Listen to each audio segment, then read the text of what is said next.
রাগ করে জিনিসপত্র ভেঙে ফেলা কি ভালো কাজ? আর যারা যারা রাগ করে জিনিসপত্র ভেঙে ফেলো তারা কিন্তু কাইন্ডলি আমার বাড়িতে পাঠিয়ে দিবা। আর এইদিকে দেখো আমি গাছ নিয়ে গবেষণা করতে করতে এমন বড় গবেষক হয়ে যাচ্ছি, একটু পরে গিনেস বুকে আমার নাম উঠে যাবে এরকম মনে হচ্ছে। আজকের ব্লকে তোমাদের জন্য ইন্টারেস্টিং একটি ব্যাপার আছে, আর এই ক্যারেটগুলোর মধ্যে আমি কি কি লাগিয়েছি তোমাদের সাথে অবশ্যই শেয়ার করব। পুরো ভিডিওটি দেখতে থাকো, সবকিছু জেনে যাবে। আর এইদিকে দেখো তানিশা কি করছে। তানিশাও গাছ নিয়ে কিন্তু কম গবেষণা জানে না। তানিশা কিন্তু গাছ লাগাতে অনেক বেশি পছন্দ করে, আর ওর কিন্তু অলরেডি অনেকগুলো ফুলের গাছ এবং অ্যালোভেরার গাছ রয়েছে।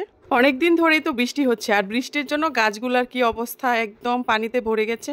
আর বৃষ্টি হলেই কিন্তু গাছের মধ্যে শ্যাওলা পড়তে থাকে। আরেকটা কথা কি জানো, আমি কিন্তু টব ব্যবহার করি না। আমি কিন্তু সবসময় তেলের বোতলগুলো কেটে তারপরে ফুলের গাছ এবং ফলের গাছ অনেক কিছুই লাগাই। ফুলের টব কিনে শুধু শুধু টাকা নষ্ট করে লাভ নেই, এখনই তো সময় সঞ্চয় করার, তাই না? আর এইদিকে দেখো ঘরের যত ভাঙ্গাচুরার জিনিস আছে সবকিছুই কিন্তু আমি কাজে লাগিয়ে ফেলি, কারণ ভাঙ্গারুর কাছে আর কয় টাকা বিক্রি করতে পারবো। এইদিকে ফুলের টব কিনতে গেলে তো আমার অনেকগুলো টাকা লাগবে। এই টি টেবিলটা কিন্তু অনেকদিন ধরেই ভেঙে পড়েছিল, তাই চিন্তা করলাম যে এই টি টেবিলটা আমি কাজে লাগিয়ে ফেলি। সারা রাত মনে মনে ভাবলাম যে এই ভাঙ্গা টি টেবিলটার মধ্যে কি লাগানো যায়।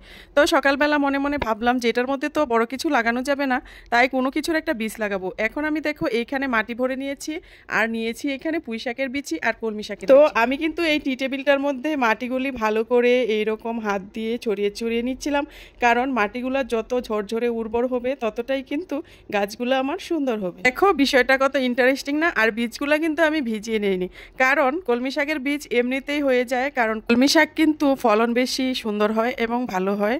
আর একটু পানি পানি সেতসেতে টাইপের জায়গার মধ্যে কিন্তু কলমি শাক বেশি ভালো হয়। আমার মতো তোমরা কে কে এরকম ভাঙ্গা পরিত্যক্ত টি টেবিল, পানির বোতল, তেলের বোতল এগুলোর মধ্যে চারা লাগাতে পছন্দ করো, অবশ্যই কিন্তু আমাকে কমেন্টে জানিয়ে দিবে। আর গাছ লাগাতে কিন্তু বরাবরই আমার অনেক বেশি পছন্দ, কারণ গাছ আমাদের জীবন বাঁচায়, আর গাছ আমাদের অক্সিজেন দেয়। তো গাছ আমাদের এত কিছু দেয়, বিনিময়ে তো আমরা গাছকে কিছুই দিতে পারি না। তো একটু পরিচর্যা করি, তাও তো একটু ভালো লাগে। এইদিকে কিন্তু আমি আরেকটা ক্যারেটের মধ্যে পুঁই শাকের বীজ লাগিয়ে দিচ্ছি, আর ক্যারেটের মধ্যে অর্ধেক বালি আর অর্ধেক মাটি মিলিয়ে কিন্তু নিতে হবে। আর ক্যারেটের নিচে কিন্তু আমি কাগজ দিয়ে নিয়েছিলাম, নয়তো বৃষ্টির পানিতে কিন্তু মাটিগুলো সব চলে যাবে।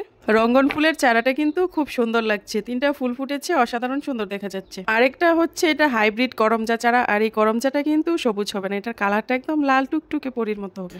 তো একটা একটা করে ফাইনালি আমি সবগুলোর মধ্যেই বীজ লাগিয়ে দিয়েছি, আর হালকা একটু পানি দিয়ে দিয়েছি। এখন কিন্তু আমি সবগুলা ঢেকে দিব, কারণ বৃষ্টি আসলে কিন্তু নষ্ট হয়ে যাবে।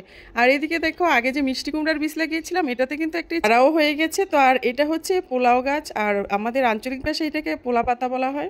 আর এখন দেখো আমার শখের লাউ বাগানটা, আর এই লাউ বাগানটাতে গত বছর তো আলহামদুলিল্লাহ আমি অনেক অনেক লাউ বিক্রি করেছিলাম। তো এই বছরও কিন্তু আমি লাউ লাগিয়ে দিয়েছি।